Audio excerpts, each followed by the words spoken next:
안녕하십니까. 플러스신 전문가입니다. 주식 매매에 있어서 많은 투자자분들께서 당연히 알고 있고 또는 초보분들도 한 번씩은 들어보셨을 만한 투자 원칙 중에 하나인 주식시장 성공을 부르는 기본적인 첫 번째 투자 원칙, 분산 투자에 대해서 알아보도록 하겠습니다. 투자자분들께서 많이 또 경험하셨고 또 한 번씩은 부딪혔을 만한 두려움에 떠는 급락 또는 거래 정지 한번 하나씩 알아보도록 하겠습니다. 급락이 나오는 경우가 언제 있냐? 테마 재료 소멸. 예전에 그 반기문 총장님이 대선 테마로 엮여갖고 아마 2배, 3배, 4배까지 주가가 급등했었던 적이 있습니다. 그런데 반기문 총장이 대선 출마를 안 하겠다 그 소식 하나에 제 기억으로는 하한가가 2방에서 3방까지 갔던 걸로 기억을 합니다. 그렇듯이 그 강력한 테마 재료가 소멸됐을 때 엄청난 급락이 나옵니다. 또 대규모 유상증자. 여기서 말한 유상증자는 제3자 배정이 아니라 주주 배정을 우선으로 하는 유상증자를 말씀드리는 겁니다. 회사 입장에서 돈이 필요해서 뭐 시설 설비라든지 이런 것들에 투자를 하기 위해서 주주를 대상으로 한 대규모 유상증자를 했을 때는 보통 주가가 공시가 나고 그 다음 날에 적게는 15%에서 뭐 많게는 하한가까지 가는 경우가 많습니다. 대규모 무상감자. 기업이 상장 폐지를 피하기 위해서 이제 말 그대로 감자, 주식수를 줄이는 건데요. 이런 것도 발표가 나면 급락이 나오게 돼 있습니다. 그리고 재해. 뜻하지 않는 갑작스러운 재해가 발생할 수 있죠. 공장이 어느 기업이 2개가 있는데 그 중에 하나가 갑자기 불이 났습니다. 그럴 경우 거의 절반가량의 생산에 차질이 생기기 때문에 당연히 주가에는 큰 영향을 미치게 돼 있습니다. 그리고 실적 악화. 방금 이 재해랑도 연관이 있지만 뭐 예를 든다면 뭐 옛날 같은 경우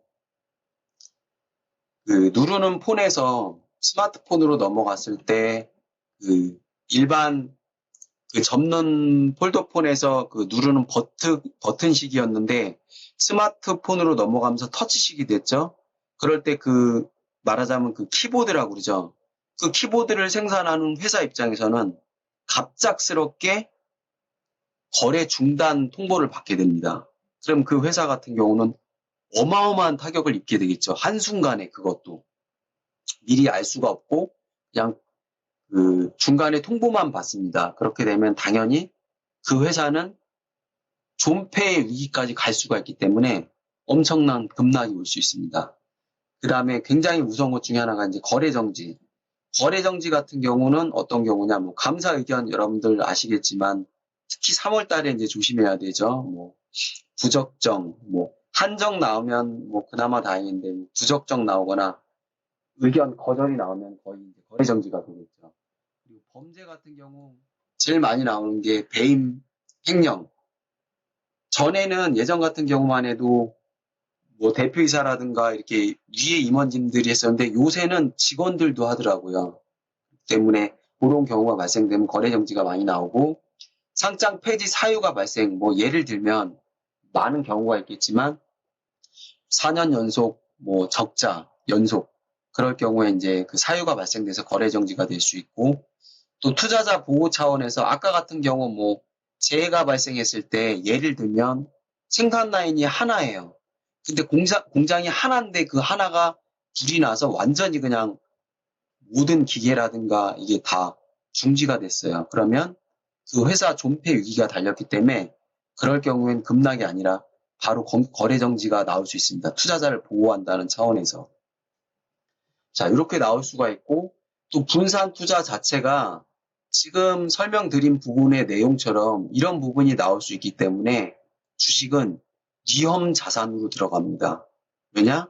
지금 설명드린 것처럼 심한 변동성이 있습니다. 뭐 테마나 이런 것 때문에 급등락이 심하게 나와서 변동성이 워낙 심하기 때문에 위험 자산으로 분류가 되고 또 하나 무서운 게 변수가 존재합니다. 이런 갑작스런 뭐 재해라든가 거래 정지라든가 전혀 예상치 못한 변수가 존재하기 때문에 위험 자산으로 분류되는 겁니다.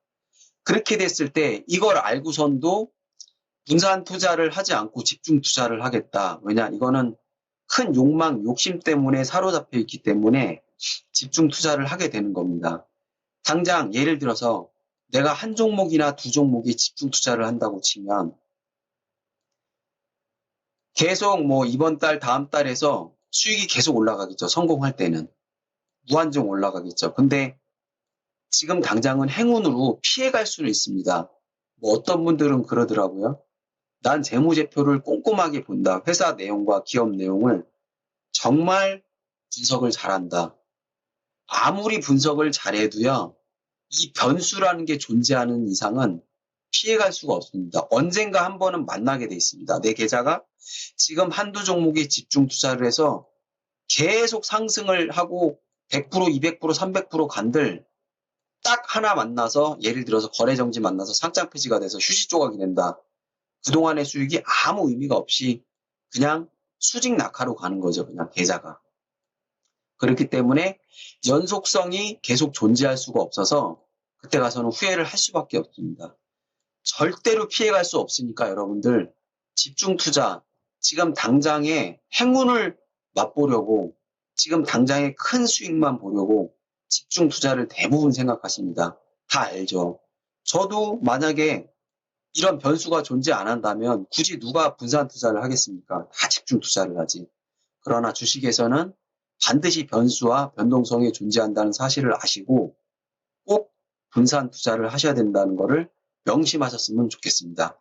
계좌가 여러분들께서 이거를 보기 때문에 분산 투자를 안 하시는 겁니다. 이거는 없습니다. 절대로 존재할 수가 없습니다.